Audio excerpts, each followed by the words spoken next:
Loli diangkut paksa di apartemen. Nikita Mirzani bawa sang anak ke rumah sakit untuk lakukan visum.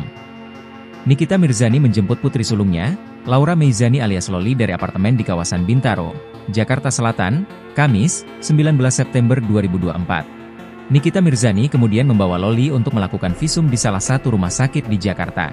Kabar penjemputan ini dibenarkan oleh Kasih Humas Polres Metro Jakarta Selatan, AKP Nurmadewi. AKP Nurmadewi menuturkan bahwa Loli turut didampingi oleh Kanit PPA, Pelayanan Perempuan dan Anak, dari Polres Metro Jakarta Selatan.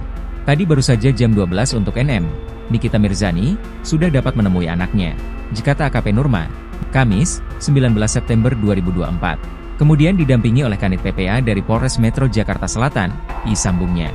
Menurut Nurma, penjemputan ini murni dari inisiatif Nikita Mirzani selaku ibunda Loli. Itu tidak ada penjemputan karena memang ini anak dari NM berarti masih di bawah asuhan oleh NM, ujar Nurmadewi. Kalau prosedur dari kepolisian pasti kita memanggil. Tapi untuk NM karena dia merasa orang tua memang itu adalah asuhannya, ditambahnya. Lebih lanjut, AKP Nurma mengungkap saat ini Loli langsung dibawa oleh Nikita Mirzani ke salah satu rumah sakit di Jakarta untuk divisum.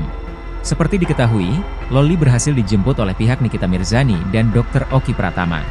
Pihak Nikita Mirzani mendatangi apartemen Loli di kawasan Bintaro, Jakarta Selatan, Kamis, 19 September 2024.